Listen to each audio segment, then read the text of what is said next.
Welcome back to my YouTube channel. നമ്മളിപ്പോൾ discuss ചെയ്തുകൊണ്ടിരിക്കുന്നത് മുഗൾ ഭരണത്തെ പറ്റിയിട്ടാണ്. ക്ലാസ് 7 ചാപ്റ്റർ 1 ഭാഗമായിട്ടുള്ള മൻസബ്ദാരി സമ്പ്രദായത്തെക്കുറിച്ച് നമുക്കൊന്ന് പഠിക്കാം. അക്ബറുടെ സൈനിക സമ്പ്രദായത്തിൻ്റെ പേരെന്താണ്? മൻസബ്ദാരി. ഓരോ ഉദ്യോഗസ്ഥൻ്റെയും കീഴിൽ ഒരു സൈനിക വ്യൂഹം ഉണ്ടായിരിക്കണം എന്ന വ്യവസ്ഥ ചെയ്യുന്ന അക്ബറുടെ സൈനിക വ്യവസ്ഥയാണ് മൻസബ്ദാരി.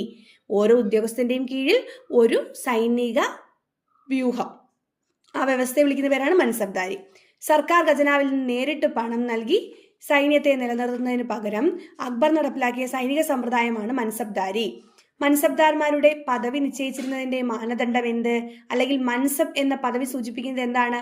ഓരോ ഉദ്യോഗസ്ഥനും നിലനിർത്തേണ്ട സൈനികരുടെ എണ്ണം. ഓരോ ഉദ്യോഗസ്ഥനും നിലനിർത്തേണ്ട സൈനികരുടെ എണ്ണമാണ് മൻസബ് എന്ന പദവി കൊണ്ട് സൂചിപ്പിച്ചിരുന്നത്. മൻസബ്ദാർമാർക്ക് അവരുടെ പദവിക്ക് അനുസരിച്ച് ഭൂമി പതിച്ചു നൽകിയിരുന്നു. മൻസബ്ദാർമാർക്ക് അവരുടെ പദവിക്കനുസരിച്ചാണ് ഭൂമി പതിച്ചു നൽകിയിരുന്നത്.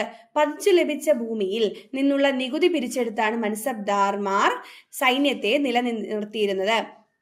പതിച്ചു ലഭിച്ച ഭൂമിയിൽ നിന്നുള്ള നികുതി പിരിച്ചെടുത്താണ് മൻസബ്ദാർമാർ സൈന്യത്തെ നിലനിർത്തിയിരുന്നത്. മുഗൾ കാലഘട്ടത്തിൽ ഉദ്യോഗസ്ഥർക്ക് വേതനമായി ഭൂമി പതിച്ചു കൊടുക്കുന്ന സമ്പ്രദായമാണ് ജാഗിർദാരി.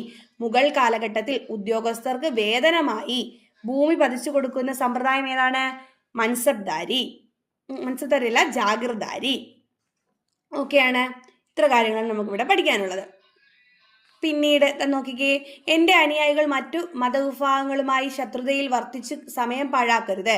ഇതര മതസ്ഥരോടുള്ള ബന്ധത്തിൽ സുൽഹ് ഈ കുൽ, എല്ലാവർക്കും സമാധാനം എന്ന ആശയം അനുവർത്തിക്കട്ടെ.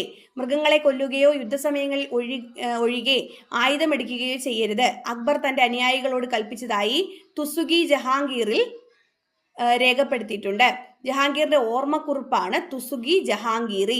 തുസുഖി ജഹാംഗീറി ആരുടെ ഓർമ്മക്കുറിപ്പാണ്? ജഹാംഗീറിന്റെ ഓർമ്മക്കുറിപ്പാണ്.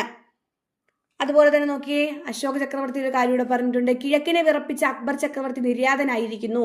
ഉയർന്ന താഴ്ന്ന വിഭാഗങ്ങൾ എന്ന തരംതിരിവ് ഇല്ലാതെയും പരിചിത അപരിചിതം വ്യത്യാസമില്ലാതെയും ഹിന്ദു മുസ്ലിം ക്രിസ്ത്യൻ വ്യത്യാസമില്ലാതെയും തുല്യനീതി നടപ്പിലാക്കിയ കരുത്തരോട് ശക്തമായും അശക്തരോട് കരുണയോടും പെരുമാറിയ സുൽത്താൻ എല്ലാവർക്കും പ്രിയപ്പെട്ടവനായിരുന്നു എന്ന് അക്ബർ ചക്രവർത്തിയുടെ മരണാനന്തരം എഴുതിയ അനുശോചനക്കുറിപ്പിൽ ജെസ്യൂട്ട് പാതിരി പിയറി ജാറിക് പറഞ്ഞിട്ടുണ്ട്.